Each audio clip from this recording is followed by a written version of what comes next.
Je pense sincèrement que l'une des bénédictions les plus sous-cotées et les plus négligées dans ce monde, c'est le fait d'avoir une bonne santé. En qualité d'ancien grand malade, je peux vous confirmer que l'une des plus belles richesses que nous avons sur la terre, c'est la santé. Tu sais, tu peux avoir tous les problèmes du monde, avoir de sérieux problèmes. C'est le jour où tu vas avoir un problème de santé, tu vas te rendre compte qu'en fait, tu n'as qu'un seul problème. La santé.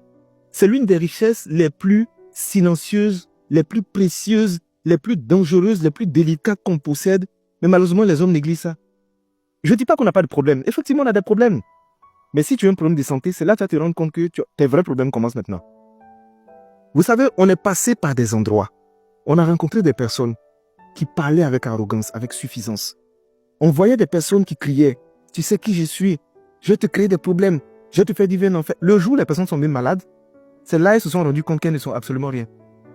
Je vous dis, le fait d'ouvrir ses yeux le matin et d'être en bonne santé, d'être capable de vaquer à ses occupations, de donner des commandes à son corps et puis son corps l'exécute sans qu'il y ait des blocages, c'est l'une des plus grandes bénédictions au monde. C'est pourquoi je dis quelqu'un qui a la santé ne peut pas dire que cette personne est pauvre. Elle doit juste se dire, je n'ai pas encore eu l'argent, mais la richesse seulement je l'ai en moi. Je veux vraiment, en parlant de cette vidéo, dans cette vidéo, donner un message d'espoir à toutes les personnes qui sont malades, qui ne croient même plus en leur guérison. Vous savez, tout le monde peut guérir. Moi, je faisais 27 kilos. Ils m'ont diagnostiqué une maladie chronique.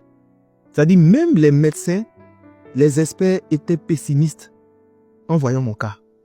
J'ai été mis au CHU et il y a un endroit qu'on appelle le peut-être. C'est-à-dire, on n'est pas très sûr que tu as sorti, on te balance là-bas. Ils m'ont placé aux urgences, au départ.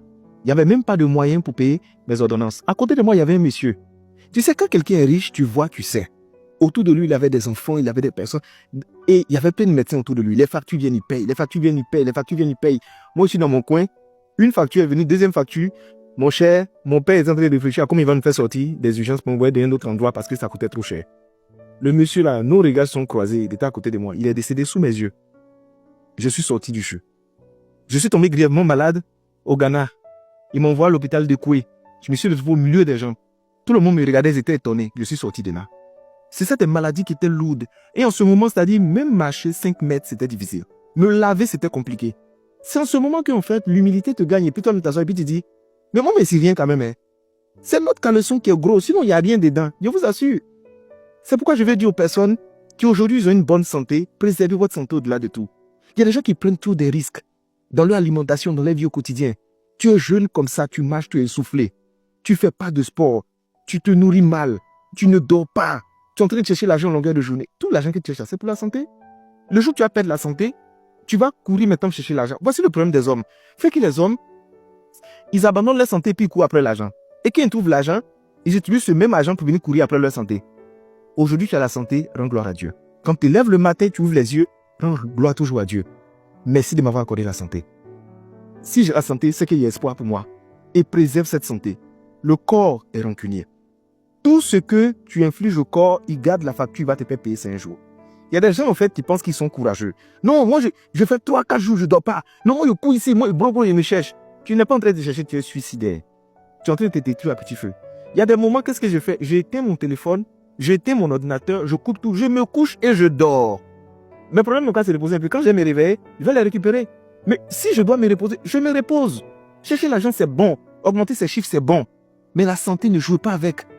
Votre programme de sport, ça doit être quelque chose d'indiscutable. Chaque semaine, 2 ou 3 fois, vous devez faire du sport. Vous devez marcher. Du matin au soir, tu es assis dans la voiture. Tu manges gras, tu manges sucré, tu manges salé. Quand tu écrases même le cuve comme ça, là même, là, tu souris comme ça, tu es content. Tu mélanges les alimentations qui sont bizarres. Il n'y a même pas de choses qui sont caloriques. Et plutôt, tout est calorique et tout est transformé. Fais attention à ta santé. Quand je vois des jeunes qui ont un physique qui est tellement repoussant, ça me fait mal. Parce que vous savez, il y a un niveau de négligence, c'est suicidaire.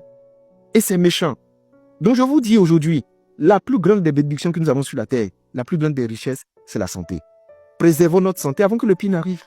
Pour l'instant, tu es en santé, tu es convaincu que rien ne peut t'arriver. Pourtant, ça se passe vite. Il y a des gens qui étaient agiles, qui couraient partout. Et puis, en une fraction de seconde, ils sont devenus dépendants des gens. Il ne peut même plus aller aux toilettes faire ses besoins seul. Il a besoin des gens. À mon tour, je me rappelle, on me prenait combien d'enfants? Combien de bébés? On m'envoie dans la douche. Ah, je m'assois par terre. L'homme n'est rien. L'homme n'est rien d'air. Et je monte sur la balance 27 kilos. T'as dit, je suis anémié, je suis devenu blanc. On voit mes veines comme ça. C'est pourquoi quand souvent je suis là, j'ai décidé d'être humble, de respecter les gens, de croire en Dieu et de vivre vraiment caché sans faire du mal aux gens, quoi. Parce qu'en vérité, on parle beaucoup, mais on n'est absolument rien.